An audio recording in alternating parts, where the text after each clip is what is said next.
Buenos días, everyone. Good morning. ¿Cómo están? It's a happy day in Tucson.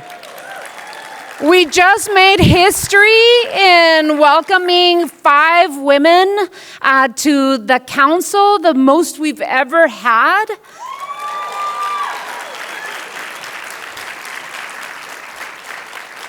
We have 3 Latinas. When I first started, I was the first Latina ever elected to the council in 2007. And we have 2 amazingly queer colleagues on the council. I think it's one of the most diverse councils we've ever had, and I am so proud and happy to serve alongside my colleagues on the council. So, muchísimas gracias. Thank you so much for being here to celebrate with us. I want to first acknowledge that we are standing on the lands that have been stewarded by the Tohono since time immemorial, and the Pascua Yaqui people who have lived in the Sonoran Desert for thousands of years. It is important to me that we ground ourselves by naming and acknowledging the histories of these lands. I am grateful to Chairman Jose of the Tohono Nation and Chairman Hernandez of the Pascua Yaqui tribe for being with us today and for your amazingly continued partnership. I am committed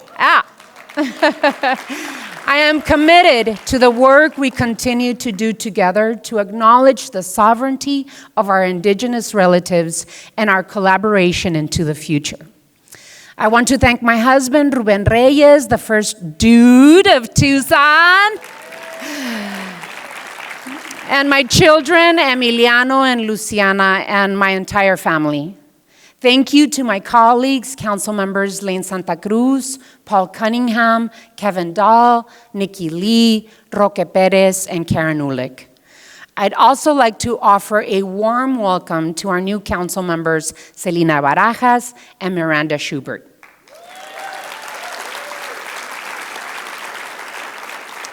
I'd like to thank my team at the mayor's office, the city manager, Tim Tamur, the entire city of Tucson executive leadership team, and city staff. Working together, we make sure that all Tucsonans are well served. But the city of Tucson does not do this work alone. Together with my colleagues on the council and city staff, we work with public, private, and academic partners, and with regional, state, and federal governments. I'd like to take this opportunity to thank all our elected officials here today and those that represent Tucson in Phoenix and in Washington, D.C., and members of their staff. Thank you.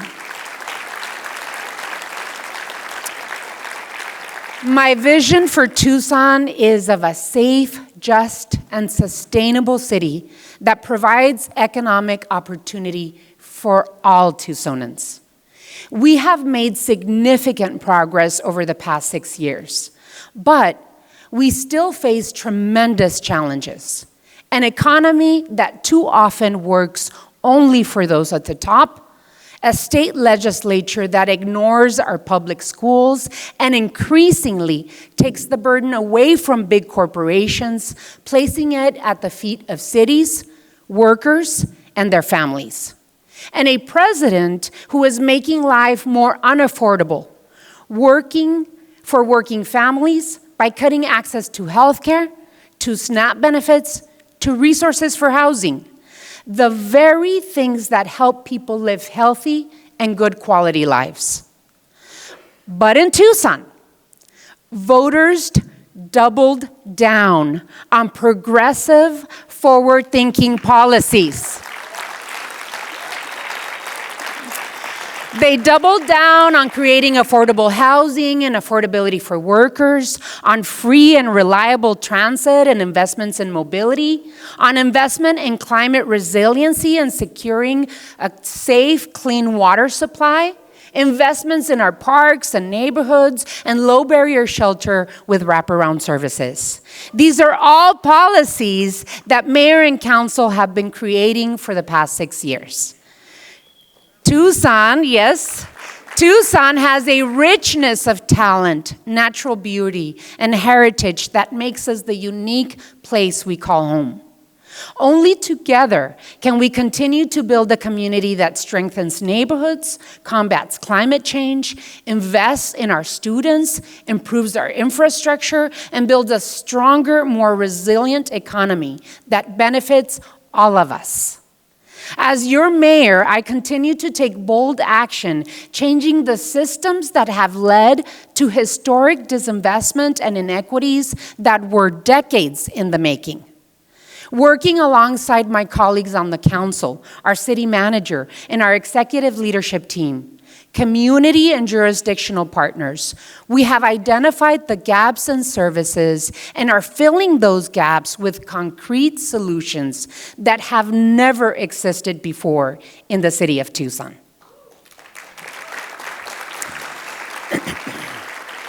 Through our Safe City initiative, we are committing to a holistic and focused approach to delivering safety to our residents. We can and must continue to offer compassionate care and hold those committing crime in our city accountable. Our Safe City initiative is an umbrella that holds all of the innovative services we have been providing to Tucsonans for the last 6 years and adds new solutions through innovation, collaboration, and the smart use of our resources. In my open letter to Tucsonans, I spoke to the urgency of this moment. I shared how the city created and is expanding our Safe City deployments and the direction my colleagues on the council and I gave to make sure that opioid settlement funds are used for a safer center pilot, which will create a sobering alternative facility for recovery. A diversion program that moves people into treatment instead of jail.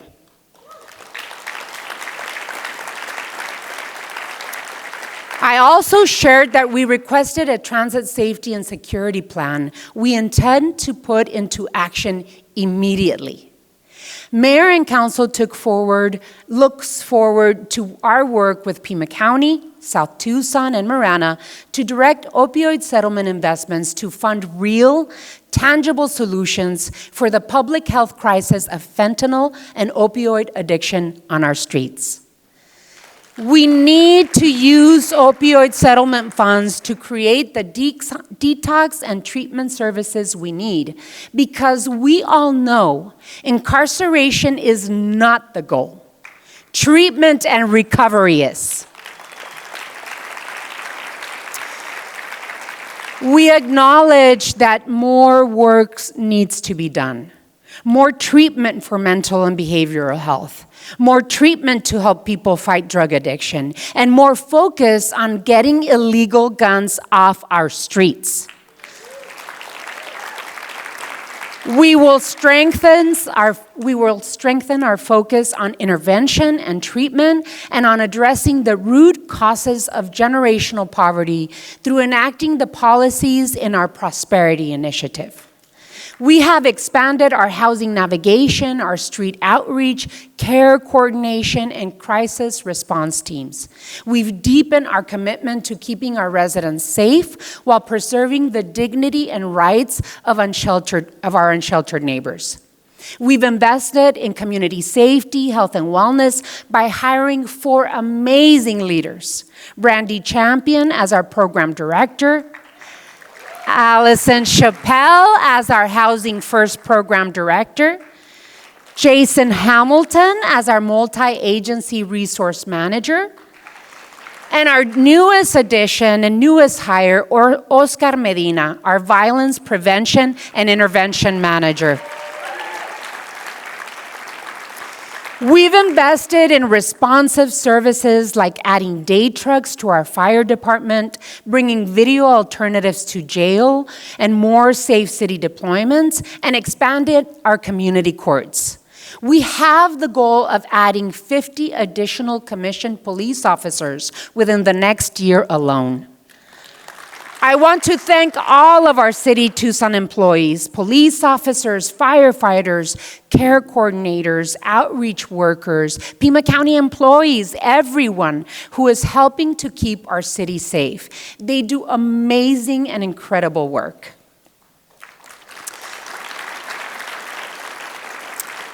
Another way we are working to create safety and prosperity in our community is to continue to accelerate housing production, streamline approvals, and support the construction of thousands of new homes across every income level in our city.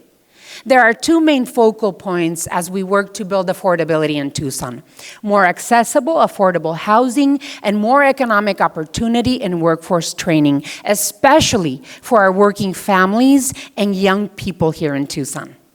From apartments to duplexes to casitas to affordable home ownership, mayor and council are creating more housing opportunities at a time when we need it most, while protecting our unique neighborhoods here in Tucson. We made meaningful investments in expanding our low-barrier shelter and transitional housing, especially for people experiencing homelessness. In the past year, our Housing First emergency shelters, street outreach workers, and permanent supportive housing resources have served over 2,000 people that needed a safe place to call home. That's really something to celebrate. And while there'll always be more to do, we must appreciate the work being done to serve the people who need the most help. We are just 6 weeks into our Star Village Safe Sleeping Site, which is providing housing and wraparound services to women in partnership with Primavera Foundation and O Pueblo Community Services. More than 40 individuals have been served. 2 have completed the program and moved on to more permanent housing. Others are still working on their goals. I want to thank and give my deep appreciation to Tisha Tallman and the Primavera Foundation staff, and Tom Litwicki and the OPCS staff for working with us on this important pilot project. Thank you. Working together to identify new ways of providing care is key to fighting homelessness.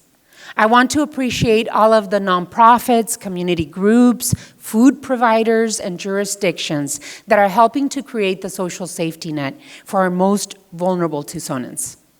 Creating affordability is a cornerstone of our work. In 2025, we opened developments like Milagro on Oracle, an affordable housing development providing 63 units for seniors. We opened the Amazon Hotel, which provides permanent supportive housing for people experiencing homelessness in 30 refurbished studio apartments. Here, they will receive supportive services until they are ready to transition to independent living. Also in 2025, the city broke ground on Sugar Hill on Stone Apartments, which will bring 108 bedrooms in 66 affordable units to this neighborhood in late 2026. Projects like these create hundreds of good-paying jobs for Tucsonans. These projects are excellent examples of the partnerships and skillful layering of funding from multiple sources working together for the benefit of Tucsonans. The housing affordability strategy for Tucson, combined with a community corridor tool we passed in 2025, encourages and incentivizes private housing development. As mayor, I will continue to use all of the tools at our disposal and push to create the ones we need to address the housing crisis in front of us. Amazon Flats, the first development to use the community corridor tool, will bring an additional 59 one-bedroom affordable housing units. Without the CCT, only 30 units would have been allowed, and the rest of the property would have remained a parking lot. We are looking forward to the creativity and innovation of our local developers who should take advantage of this tool. This will help us reuse and encourage activation of vacant buildings throughout our city. This year, in the Mayor and Council's state legislative agenda, we are asking the state legislature to introduce rent stabilization, more support for affordable home ownership, additional funding for the Housing Trust Fund, and for additional low-income housing tax credit projects, so that our very own nonprofit, El Pueblo Housing Development, is an even bigger part of Tucson's housing solution.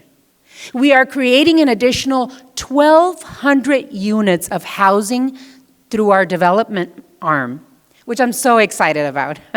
I'm also excited to share that by the end of 2025, we will close on the Tucson House, bringing 400 affordable refurbished units to Tucson.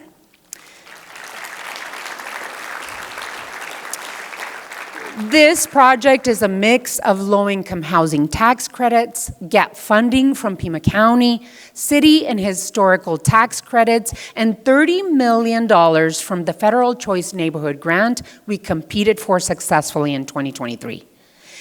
Beyond housing, Mayor and Council have always worked on creating affordability to control costs for residents.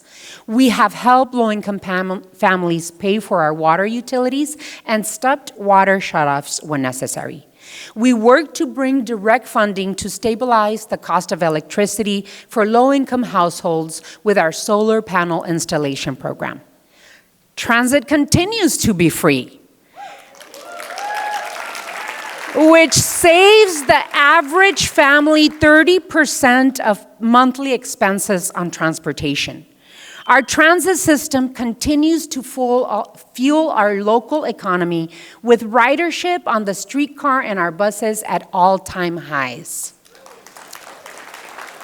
The Mayor and Council is also investing in neighborhoods, specifically our Thrive Zones, the 4 sites being served through our Violence Intervention and Vitalization Action, or VIVA, through investments in sidewalks, street repaving, tree planting, cleanup efforts, and additional investments in parks and care coordinators in apartments and schools.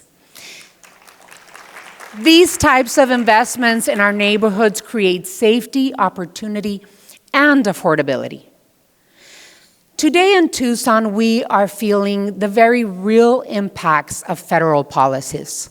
We are feeling the economic effects of on-again, off-again tariffs, of people being thrown off of their health care and food benefits, of the fear people have for being brown, or having an accent, or speaking Spanish, or fear of where they work. We need to stand together in this fight for affordability, for opportunity, for our neighbors, for our public schools, for public lands, for jobs, for real security for our neighbors.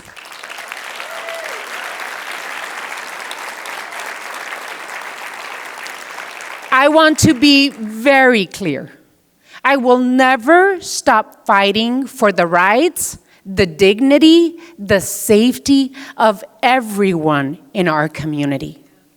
We must stand united as Tucsonans know how to do. We are a welcoming community that has always worked to take care of each other, no matter our status. And as long as I am mayor, we will remain a welcoming community.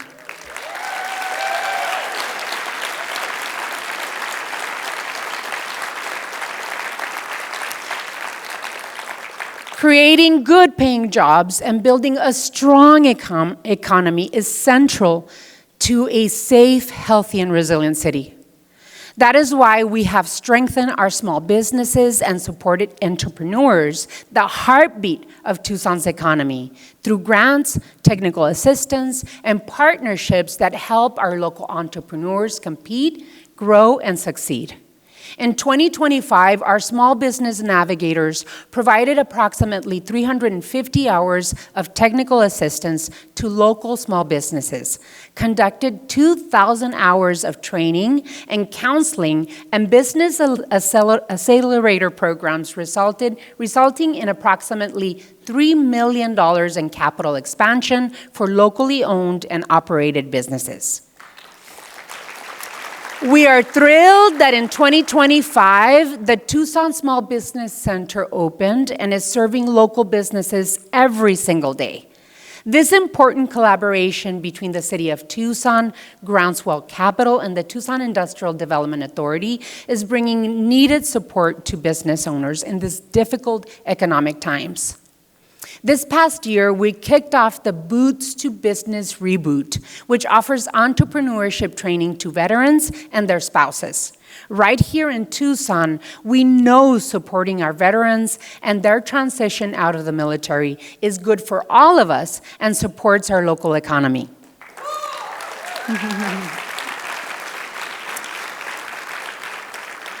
Every great city has a great transportation system that provides multiple modes of safe and accessible transportation to all residents, whether you make your daily commute by foot, bike, bus, or car.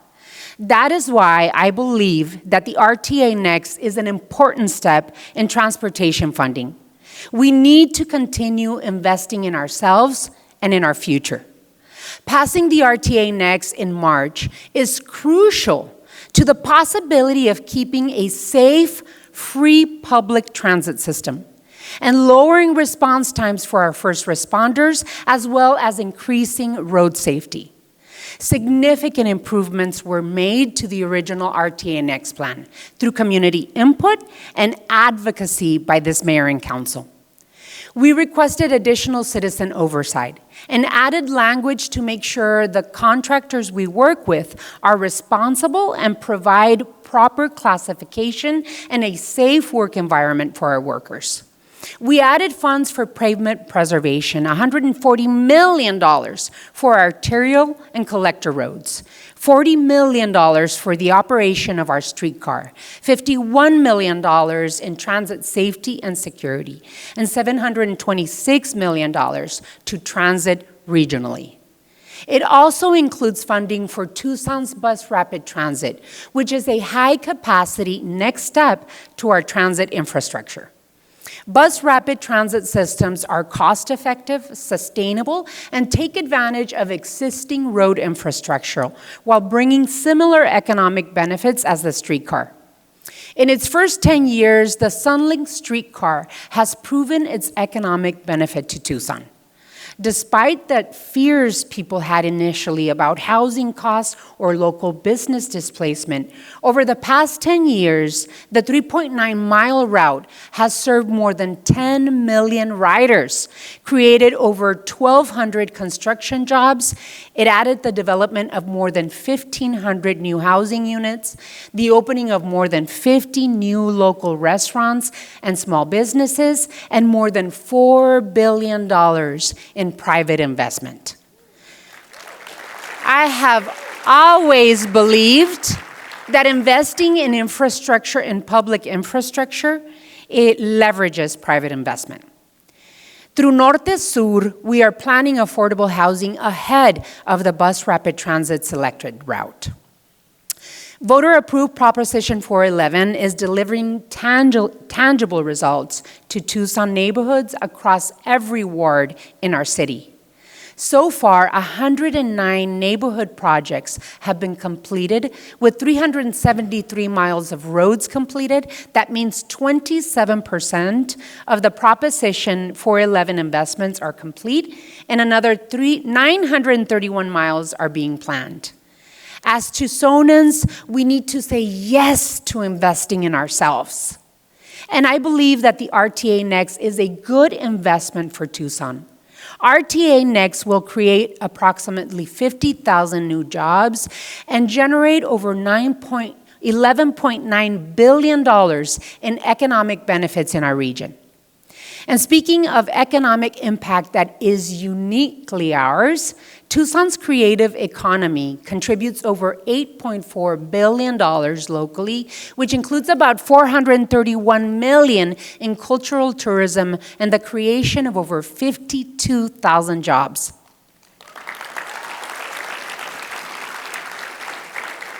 Our culture and heritage is what makes us so unique. We are celebrating our 250th year plus of the establishment of the city of Tucson. From the, yes, 250 years, that's a lot, plus all of the history of the Tohono O'odham and Pascua Yaqui people here.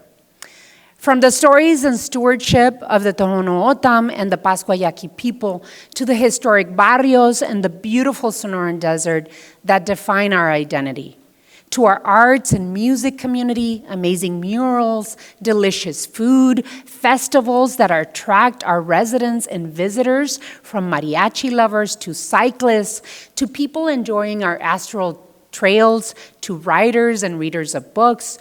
Tucson truly has something for all of us. This is something we can all say yes to.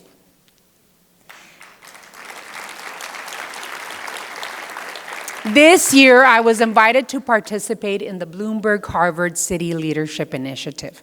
Our key priority is economic development that is informed by Tucsonans. Our team will focus on developing cohesive, focused economic development strategies in business attraction, international trade, and small business. We will focus on our creative economy, sports tourism, developing our place in our mega region, stewarding our natural resources, and expanding our green economy, space research, bioscience, manufacturing, and creating the good jobs we want here in Tucson. As these efforts expand over the next months, I look forward to thinking through how we want to build wealth, expand economic opportunity, reduce poverty, create jobs, invest in our neighborhoods, and create the best quality of life for all of us. Moving forward into 2026, with our new council, we will continue to have a laser focus on building affordability, creating economic opportunity, investing in our roads, and deepening equity for all of us.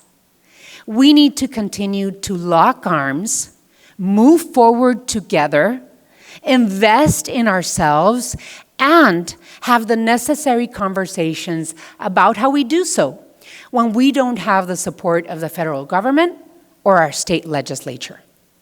In Tucson, we choose community over chaos. We choose compassion over fear. And we choose opportunity over scarcity. Working together, we will make smart investments in ourselves to build a safe, resilient Tucson with economic opportunity for all. Muchísimas gracias. Thank you so much for joining us. And this council session is adjourned.